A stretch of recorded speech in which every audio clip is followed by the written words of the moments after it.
یہ فیصلہ جو کیا گیا ہے یہ ففتھ سرکٹ کی جانب سے کورٹ آف اپیل ہے، اس کے ججز کا 3 پینل تھا. 2 ججز ایسے تھے جس نے یہ فیصلہ کیا، اور ایک جج نے ڈسینٹنگ اوپینین اس کے بارے میں لکھی ہے، اختلاف اس سے کیا ہے. تو اس فیصلے کا تعلق جو ہے ان لوگوں سے ہے کہ جو ان لافل طریقے سے اس ملک میں آ گئے تھے، اور کچھ لوگ ایسے بھی ہیں کہ جو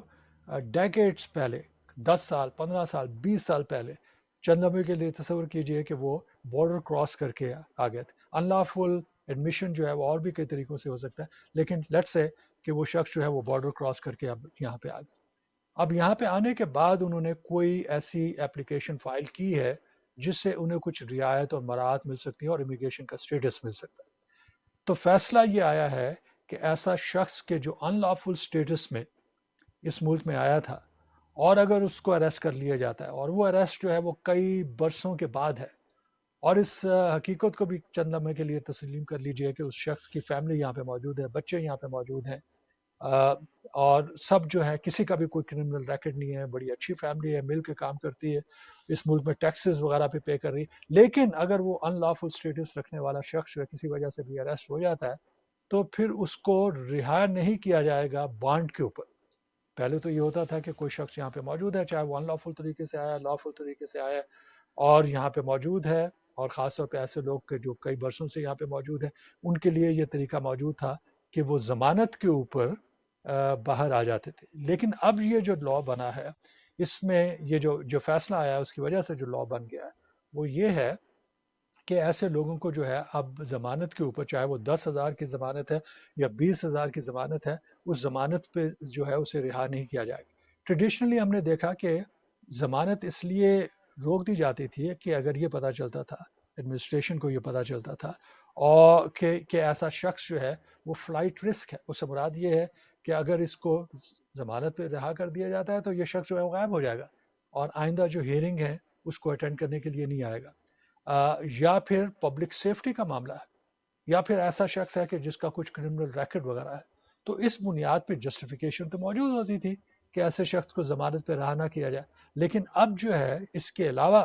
جو گراؤنڈ استعمال کی گئی ہے وہ یہ ہے کہ یہ شخص ان لافل سٹیٹس میں ہے، یہ شخص جو ہے بارڈر کراس کر کے آ گیا تھا، اس کا کبھی بھی یہ ایڈمیٹڈ نہیں ہوا، کبھی بھی اس کا ایڈمیشن نہیں ہوا، اس کو اندر آنے کی اجازت نہیں دی گئی تھی. اور ریگارڈلیس کہ یہ شخص کتنے عرصے سے یہاں پہ رہ رہا ہے، ریگارڈلیس کہ وہ اس کا کوئی کرمنل ریکارڈ ہے یا نہیں ہے، ریگارڈلیس کہ اس کے فیملی ممبرز ہیں یا نہیں ہے، اس شخص کو بانڈ پہ رہا نہیں کیا جائے. تو اس پہ سب سے بڑا جو کریٹیسزم کیا جا رہا ہے، اور اس میں نہ صرف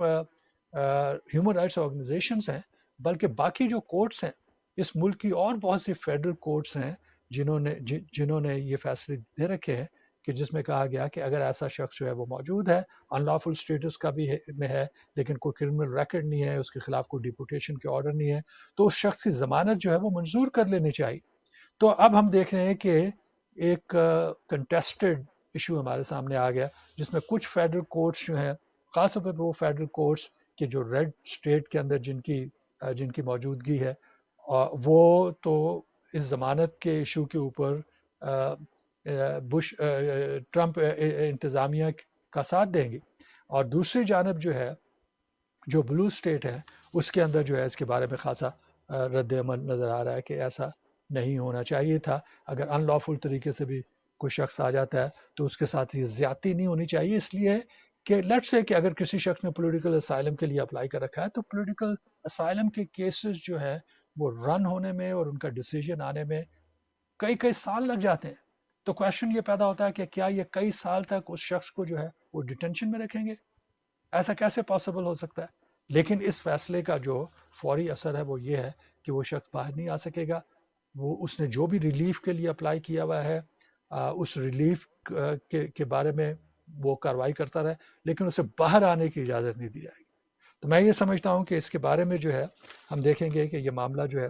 ابھی سپریم کورٹ تک بھی جائے گا. ابھی تک سپریم کورٹ تک یہ معاملہ نہیں گیا، اور لیکن سپریم کورٹ تک جب تک جاتا ہے اس وقت تک تو کئی مہینے لگ جائیں گے، اور یہ شخص جو ہے وہ ایسی صورت میں ہوں گے کہ جہاں پہ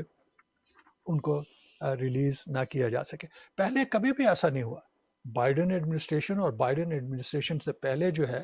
یہ ضمانت کا راستہ جو ہے وہ کھلا ہوا ہوتا تھا. کیونکہ ایسا پاسبل ہی نہیں ہے کہ لوگوں کو اتنے لمبے عرصے کے لیے ڈیٹینشن میں رکھا جا سکے. اس کے بارے میں بہت سی لیٹیگیشن بھی ہوئی تھی، لیکن بہت سی فیڈرل کورٹس ہیں جن کا ڈیسیجن یہی تھا کہ ان لوگوں کو ریلیز ہو جانا چاہیے.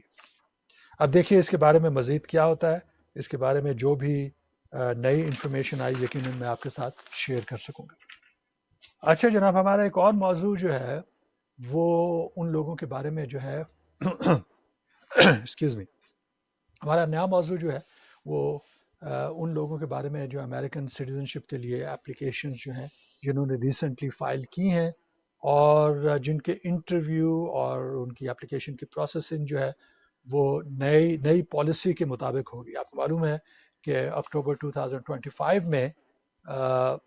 اس ایڈمنسٹریشن نے، ٹرمپ ایڈمنسٹریشن نے جو ہے وہ شہریوں کے لیے جو شہری بننا چاہتے ہیں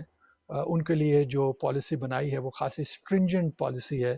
اور خاصا انہوں نے ہاتھ اپنا ٹائٹ کیا ہوا ہے، اور اس میں بہت سی ریکوائرمنٹ ایسی ہیں کہ جو اس سے پہلے ہمیں نظر نہیں آتی، اور کچھ ریکوائرمنٹ جو پہلے تھیں ان کو ختم کر دیا گیا تھا، لیکن اب انہیں اثر نو رینیو کرنے کی کوشش کی گئی تھی. تو ایک پروگرام میں میں نے بتایا تھا جو موٹی موٹی چیزیں ہیں جس میں کس طریقے سے کتنے کویشچن ہوں گے، کتنے کویشچن کا جواب صحیح دینا پڑے گا وغیرہ وغیرہ. وہ انفارمیشن تو آپ کے پاس ہوگی، لیکن چلیے میں جلدی سے آپ کو بتا دیتا ہوں. وہ یہ ہے کہ پہلے 100 کویشچنس کی تیاری کرنی پڑتی تھی، اب جو ہے وہ تعداد بڑھا کے 128 کر دی گئی. تو 188 کویشچن جو ہے اس کے جوابات تیار کرنے، اور وہ جوابات جو ہیں صرف یس اور نو میں نہیں ہے، بلکہ ان جوابات کا جواب جو ہے وہ افرمیٹیو طریقے سے ہونے چاہیے. اس کی مراد یہ ہے کہ اس میں انفارمیشن موجود ہونی چاہیے، صرف وہ ملٹیپل چوائس کویشچن نہیں ہے. اب ان 128 میں جو ہے 20 کویشچنز پوچھے جائیں گے. اگر ان 20 کویشچن میں سے 12 کویشچن درست ہیں تو یہ سمجھ لیجئے کہ وہ جو سوک اور ہسٹری اور گورنمنٹ کا کیس ہے وہ کامیاب ہو جاتا ہے. اور اس کے علاوہ جو انگلش ریٹن اور انگلش اسپیکنگ کا جو ٹیسٹ ہے اس میں ایک 3 سوالوں میں سے ایک سوال جو ہے وہ درست ہونا چاہیے. تو یہ موٹی موٹی باتیں جو ہے میں اس سے پہلے بچا چکا تھا. لیکن جو امپورٹنٹ چیز ہے جو آج میں ڈسکس کرنا چاہ رہا ہوں وہ مورل کیریکٹر کے بارے میں. اب یہ مورل کیریکٹر اس سے پہلے بھی موجود تھا، لیکن اب جو moral character, good moral character کی جو ڈیفینیشن کی گئی تھی اور اس کا جو احاطہ کیا گیا تھا وہ بہت بڑا ہے، اور وہ بہت بڑا کر دیا گیا ہے. اس سے پہلے ہم نے دیکھا کہ ایک زمانے کے اندر، میرا خیال ہے 1991 میں، I'm pretty sure 1991 میں یا 1990 میں ایک پروسیس شروع کیا گیا تھا جس میں فیلڈ انویسٹیگیشن ہوتی تھی، نیبرہڈ انویسٹیگیشن ہوتی تھی، اور خاص طور پہ ان لوگوں کی انویسٹیگیشن کی جاتی تھی کہ جنہوں نے میرج کیسز یہاں پہ فائل کر رکھے. تو وہاں پہ امیگریشن آفیسر جا کے اس نیبرہڈ میں معلوم کرتے تھے کہ جناب یہ شخص اور یہ خاتون جو ہے، کہ آپ کو معلوم ہے کہ یہ میرڈ ہیں، کیا یہ ایک میرڈ کپل کے طور پہ یہاں پہ رہتے ہیں، ان کا جو ایڈریس ہے اس پہ کتنا یہ ٹائم گزارتے ہیں. تو اس قسم کے کویشچن جو ہے وہ پوچھے جاتے تھے، اور اس میں یہ بھی پوچھ لیا جاتا تھا کہ ان لوگوں کی ریپوٹیشن کیسی ہے وغیرہ وغیرہ. لیکن اس میں جو امپورٹنٹ چیز تھی وہ یہ تھی کہ وہ یہ معلوم کرنا چاہتے تھے کہ ان کی میرج جو ہے وہ جینون ہے یا نہیں ہے. اس کے علاوہ سٹیزن شپ کے حوالے سے بھی جا کے انویسٹیگیشن وغیرہ کئی صورتوں میں ہو جاتی تھی. لیکن اب جو ہے اس پروسیس کو جو اعلان کیا گیا ہے اس میں مورل کیریکٹر کو جو بیان کیا گیا وہ بڑے وسیع انداز میں بیان کیا گیا. مورل کیریکٹر سے اب یہ مراد نہیں ہے کہ کسی نے جرم نہیں کیا، کیونکہ پہلے یہ ہوتا تھا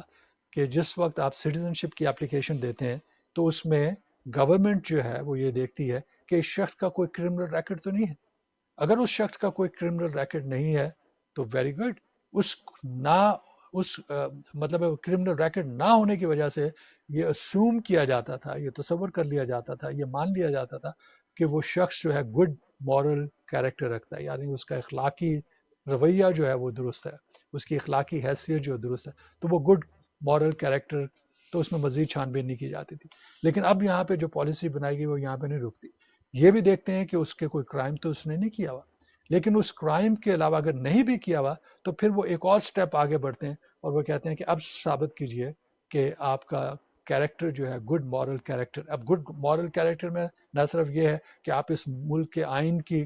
سے وفاداری کرتے ہیں، یہاں کے قانون کی پاسداری کرتے ہیں، آپ ایک اچھے شہری ہیں، آپ فرشتے کی طریقے سے زندگی گزارتے. وہ فرشتے کی میں بات اس لیے کی ہے میں نے کہ اس میں ایک ہائی رینکنگ آفیشل تھا امیگریشن سروس کا. اس نے کہا کہ ہم چاہتے ہیں کہ دنیا کے بہترین سے بہترین لوگ جو ہیں اس ملک میں آئے اور دنیا کے بہترین سے بہترین لوگوں کو امریکن سٹیزن شپ دی جائے, کیونکہ امریکن سٹیزن شپ جو ہے وہ ایک بہت بڑا پریولیج ہے, بہت بڑی بہت بڑی بلیسنگ ہے. تو میرے ساتھ ایک اور شاہ بھی بیٹھے ہوتے, وہ بھی لوئر ہیں, تو کہنے لگے تو پھر تو اس کا مطلب یہ ہے کہ وہ فرشتوں کی تلاش میں ہے. جو اب یہ فرشتے کہاں سے آئیں گے؟ لیکن جو بار بنایا گیا, جو پالیسی بنائی گئی ہے وہ خاصی اونچی کر دی گئی ہے, کہ جس میں نہ صرف یہ کہ ان لوگوں کو یہ ثابت کرنا ہے کہ وہ اس ملک سے محبت کرتے ہیں اور اس ملک سے اتنی محبت کرتے ہیں کہ اس ملک کے لیے سب کچھ کرنے کے لیے تیار ہیں. ان کے فائنانشل جو ریکارڈ ہے وہ بھی امیکولیٹ ہے. ان کو پتا ہے کہ کس طریقے سے فائنانشیل افیئرز جو ہیں وہ کرنے ہیں. اس کے علاوہ جو ٹیکس وہ پے کر رہے ہیں, وہ ٹیکسز کو بڑے گہرائی سے دیکھیں گے اور ان سے معلوم کرنے کی کوشش کریں گے کہ اگر کسی شخص کی انکم لو ہے, پہلے یہ کبھی بھی باہر نہیں رہا کیونکہ اس میں ایفیڈیوٹ اور سپورٹ کی ضرورت نہیں ہوتی, لیکن اب وہ دیکھیں گے کہ کیا اتنی آمدنی کے ساتھ ایک شخص جو ہے وہ اپنی زندگی گزار سکتا ہے یا نہیں گزار سکتا. تو اس میں بھی وہ چھان بین کر سکتے ہیں. اس کے علاوہ جس طرح میں نے آپ کو بتایا کہ اپنے ملک کے لیے وہ کیا کرنا چاہتے ہیں, اس کے علاوہ اپنی کمیونٹی کے لیے کیا کرنا چاہ رہے ہیں, اپنی کمیونٹی میں کیا کر رہے ہیں, کیا کمیونٹی کے اندر دوسرے لوگوں کا خیال رکھتے ہیں, کسی آرگنائزیشن کا ممبر ہے, کسی ریلیجیس آرگنائزیشن میں ان کی خدمات ہیں یا نہیں ہے, ڈونیشن دیتے ہیں, لوگوں کی مدد کرتے ہیں, لوگوں کی مدد کے لیے جو ہے وہ فائنانشلی اور اخلاقی طور پہ جو ہے وہ موجود ہیں اور مورلی انہیں سپورٹ کرنے کے لیے تیار ہیں. تو یہ باتیں جو ہیں ان کو گیج کرنا اور ان چیزوں کو ثابت کرنا بڑا مشکل ہو جاتا ہے. تو آخری بات میں اس کے بارے میں یہ کہوں گا کہ جب بھی آپ اب انٹرویو کے لیے جائیے, اس کی تیاری کر کے جائیے, اور اس بارے میں اگر آپ نے اپنی نیبرہڈ کے لوگوں سے, اپنے امپلائر سے, اپنے دوستوں سے ایفیڈیوٹ لیے ہیں, اسٹیٹمنٹ لیے ہوئے ہیں جس میں وہ بتا رہے ہیں کہ آپ واقعی بہت اچھے آدمی ہیں, تو یہ چیزیں ڈاکومنٹیشن اپنے ساتھ لے کے جائیے.